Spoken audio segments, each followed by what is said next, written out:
आज आ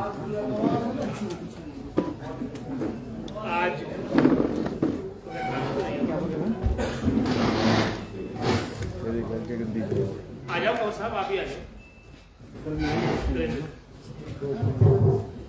आज हमारी जिला शिमला सिरमौर सोलन शिमला संसदीय क्षेत्र के जो हमारे ब्लॉक प्रधान है कांग्रेस पार्टी के, वजधारक है कांग्रेस पार्टी के, और जो हमारे संबंधित 17 विधानसभा क्षेत्र के प्रभारी है, उनकी बैठक आगामी लोकसभा चुनाव से संबंधित आज पार्टी कार्यालय में हुई, जिसमें विस्तार से हालांकि हमारे चुनाव आपके 7वें चरण में है, हमारी रणनीति किस तरह से हम जनता के बीच जाएंगे उसके बारे में सभी हमारे पार्टी अध्यक्ष प्रभारियों ने अपने विचार रखे, अपनी बातें रखी है, और निश्चित रूप में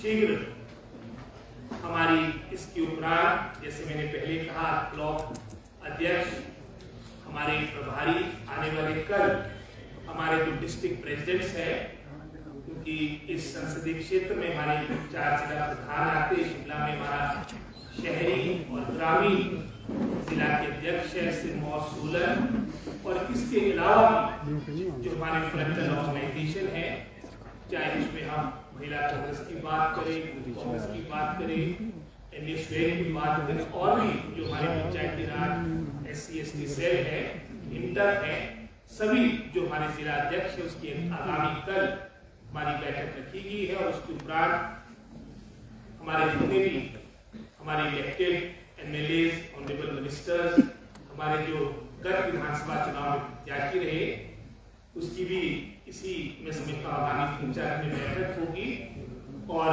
सारे जो हमारे सार्थक विचार आगामी लोकसभा चुनाव से संबंधित है, उसको हम अपने प्रदेश नेतृत्व को, माननीय मुख्यमंत्री, पार्टी अध्यक्षा, हमारे महासचिव कांग्रेस पार्टी राजीव शुक्ला जी, उनके पास देंगे, और पूरी मजबूती के साथ कांग्रेस पार्टी ये चुनाव लड़ेगी। चाहे हम संसदीय क्षेत्र की बात करें, शिमला के साथ तो कांग्रेस पार्टी का एक बहुत, मैं समझता हूँ, समस्त संसदीय क्षेत्र के साथ एक बड़ा पुराना इतिहास है। अतीत में भी हमारे 3 जो पूर्व मुख्यमंत्री रहे, चाहे उसमें हम अपने दिवंगत नेता डॉक्टर यशवंत सिंह परमार जो हिमाचल के निर्माता रहे, ठाकुर रामलाल जी, राजा वीरभद्र सिंह जी, उन सब की मैं समझता हूँ इस क्षेत्र के साथ एक भावनात्मक रिश्ता था।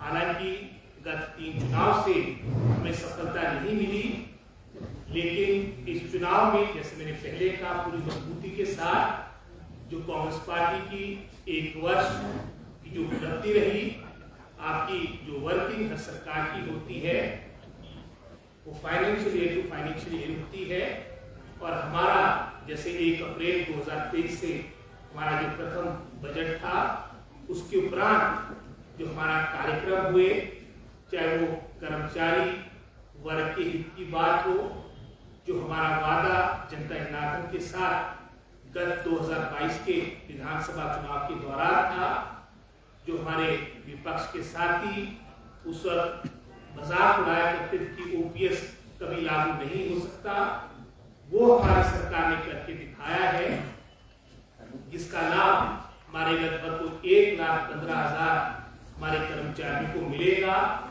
कठिन वित्तीय स्थिति हमारे को विरासत में मिली, लगभग कोई 76,000 करोड़ का ऋण हमारे को विरासत में मिला। हर हिमाचली पर 1,02,000 का ऋण था।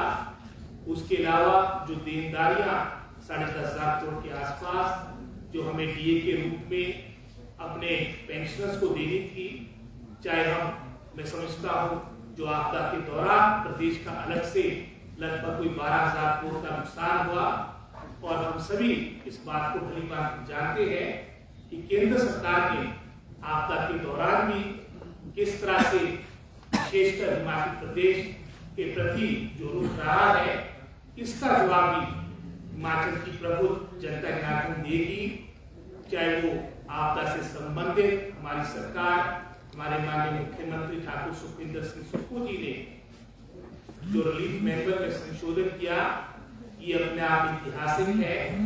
4,500 करोड़ का रिलीफ पैकेज यहाँ पर लाना, ये अपने आप एक ऐतिहासिक निर्णय था। हमारी सरकार, माननीय मुख्यमंत्री, समस्त कैबिनेट ने एक निर्णय लिया था कि हमको अपने बजटेड स्कीम्स में भी अगर कटौती करनी पड़ेगी हम करेंगे। हमारी पहली प्राथमिकता, मैं समझता हूँ, जो हमारे प्रभावित लोग हैं, इतनी बड़ी नुकसान, इतनी बड़ी क्षति हुई, जिसमें लगभग 500 से अधिक बहुमूल्य जाने गई, 12,000 करोड़ का नुकसान हुआ। ये सभी बातों को देखकर अपनी प्राथमिकता आपदा प्रबंधन से संबंधित रखी थी और उसका एक परिणाम है कि मैं समझता हूँ, चाहे विशेषकर हम शिमला संसदीय क्षेत्र की बात करें, क्योंकि सेब सीजन उस वक्त चला था और परिस्थितियां ऐसी थी, चाहे वो चक्की मोड़ की बात हो, चाहे हमारे इंटरनल रोड्स की बात हो, इस सेब का विपणन करना बड़ा कठिन है। लेकिन हम आभारी है माननीय मुख्यमंत्री के, जिन्होंने हमें, मैं समझता हूँ, विश्वास किया, धन की उपलब्धता करवाई, इसके माध्यम से हमारी सभी सड़कें खुली है रिकॉर्ड समय में। हमारे पूरे प्रदेश में जो आपकी मूलभूत आवश्यकता है उसको रिस्टोर किया गया। हमारे जो, मैं समझता हूँ, जो टूरिस्ट थे दुर्गम से दुर्गम स्थलों में, चंद्रता जैसी जगह में, वहाँ पर भी बहुत ही, मैं समझता हूँ, जगत सिंह नेगी जी की अगुवाई में, संजय अवस्थी जी जो हमारे ऑनरेबल मिनिस्टर CPS थे, उनकी अगुवाई में वहाँ पर उनको रेस्क्यू किया गया। सारे ये बातें आपके सामने है।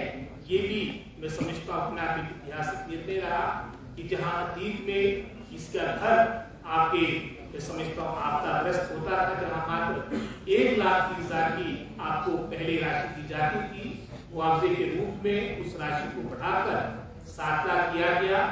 हिमाचल प्रदेश कृषि और बागवानी पे आधारित है। 90% हमारी जनसंख्या आपकी ग्रामीण क्षेत्र में रहती है। आपका रिलीफ मैनुअल कृषि और बागवानी क्षेत्र में भी उसमें प्रश्नात्मक बढ़ोतरी की गई। जहां अतीत में आपको प्रति बीघा जो नुकसान होता है क्रॉप लॉस का, मात्र कोई 300-350 की राशि थी, उसमें इजाफा करके आज के समय में, वर्तमान में, वो राशि 2,000 प्रति बीघा दी गई है। अतीत में आपका परमानेंट लॉस आपको जमीन का होता था, मात्र कोई 600-700 की राशि मिलती थी, वो राशि बढ़ाकर 10,000 प्रति बीघा की। मवेशी हमारे महत्वपूर्ण है। अगर आपकी, मैं समझता हूँ, गाय इसकी जद में आती थी, जो ईद पे आपको गौ माता के, मैं समझता हूँ, क्षति होने पर मात्र 35,000 की राशि मिलती थी, उसको बढ़ाकर 55,000 किया गया है। हर दृष्टिकोण से ये बढ़ोतरी की गई। हालांकि जैसे मैंने वित्तीय स्थिति की बातें आपके सामने कही है, उसके बावजूद भी इस तरह के निर्णय लिए गए। हम अपनी उपलब्धियों के साथ, अपनी अचीवमेंट्स के साथ, जो एक वर्ष में, चाहे वो वित्तीय स्थिति की बात हो, गंभीर वित्तीय स्थिति होने के बावजूद भी जो हमारी कमिटमेंट्स थी, उसको धरातल पे लाने के लिए प्रयास हमारी सरकार ने किए। साथ ही साथ मैं समझता हूँ, जो आपदा के दौरान एक बहुत बड़ा 3-4 महीनों में हम सब के लिए एक बहुत बड़ा चुनौती का समय था, वो भी मजबूती के साथ माननीय मुख्यमंत्री के नेतृत्व में हमने उसमें भी हर संभव राहत देने का प्रयास किया। इसके अलावा भी एक वर्ष की, जैसे मैंने पहले भी कहा, हमारी सरकार की अवधि हुई है और इस बजट में विशेषकर ग्रामीण क्षेत्र को फोकस करते हुए मैं समझता हूँ बहुत से निर्णय हमारी सरकार ने लिए हैं। चाहे वो हमारे, मैं समझता हूँ, प्राकृतिक खेती में जो आपका समर्थन मूल्य आपका गेहूं और मक्की का किया गया, ये अपने आप में ऐतिहासिक है। जहाँ गेहूं का आपका समर्थन मूल्य आपका 40 रुपीस पर केजी किया गया, मक्की का 30 रुपए प्रति किलो किया गया, ये भी अपने आप में प्रथम बार हिमाचल प्रदेश ने ये निर्णय लिया। जहाँ मैं बागवानी की बात करूंगा, क्योंकि हिमाचल प्रदेश को फ्रूट बॉल ऑफ इंडिया के रूप में भी जाना जाता है। हिमाचल प्रदेश में प्रथम बार आपका उत्पाद वजन के आधार पर बिके, ये निर्णय भी हमारी सरकार ने लिया। अतीत में मात्र 50 पैसे के आसपास की बढ़ोतरी आपकी मार्केट इंटरवेंशन स्कीम की होती थी, चाहे सेबो की बात करें, चाहे सिट्रस फूड्स की बात करें, उसमें भी लगभग 1.5 रुपए की बढ़ोतरी करके वर्तमान में 12 रुपए प्रति किलो किया गया। आपके जो फफूंदनाशक, कीटनाशक जो आपके लघु और सीमांत किसान को विशेषकर हमारे मिला करते थे, जो पिछली सरकार ने इस पर विराम लगा दिया था, उसको पुनः बहाल किया गया। इसी तरह से जो हमारे मवेशी जिन्होंने रखे हैं, विशेषकर मैं समझता हूँ अगर दूध की कीमतों की बात करें उसमें भी काफी बढ़ोतरी की गई। लगभग अगर मैं समझता हूँ गाय के दूध की बात करें, जो पहले मात्र 37 रुपए प्रति मैं समझता हूँ लीटर था, उसको बढ़ाकर 45 रुपए प्रति लीटर किया गया है। और इसी तरह से जो हमारी भैंस का दूध पहले 47 रुपए प्रति लीटर था, उसको 55 रुपए प्रति लीटर किया गया है। हर तरह से अपनी एग्रेरियन इकोनॉमी को, अपनी ग्रामीण व्यवस्था को, इकोनॉमी को बूस्ट करने का प्रयास हमारी सरकार ने किया। केंद्र ने जहां वित्तीय तरीके से हमारे पर मैं समझता हर तरह से रुकावटें, किसी न किसी तरह से बाधाएं लगाने का प्रयास किया, चाहे वो आपदा का समय था या चाहे हमारी जो लोन लिमिट थी उसमें कटौती की गई, जो हमारे को कंपनसेशन जीएसटी के कॉस्ट पे मिलता था उस पर भी मैं समझता काफी कटौती की गई। जो हमारे फॉरेन एडेड प्रोजेक्ट्स जिसमें कोई लिमिट नहीं थी, उसको भी मात्र अब 3-3.5 के आसपास 3-3.5 करोड़ के आसपास की लिमिट 3 वर्ष के लिए कर दी गई है। ये भी मैं समझता हूँ बहुत गलत निर्णय केंद्र सरकार ने किया। और साथ ही साथ जहां मैं केंद्र सरकार की बात कर रहा था, हमारी मदद तो नहीं की, लेकिन लोकतंत्र की हत्या करने का जो मैं समझता हूँ एक बहुत ही गलत कृत्य केंद्र सरकार ने किया है, इसकी हम घोर निंदा करते हैं।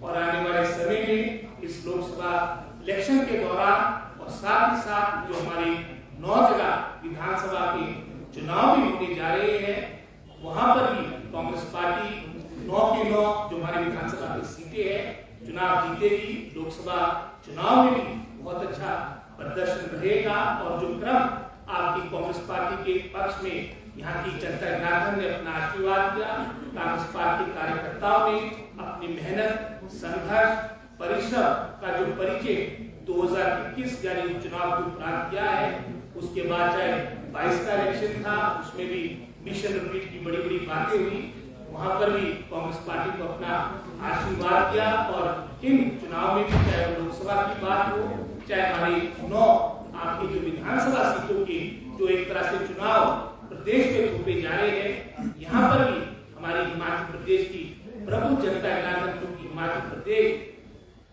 आपकी देवभूमि है, यहाँ पर भारतीय जनता पार्टी का छल कपट नहीं चलेगा।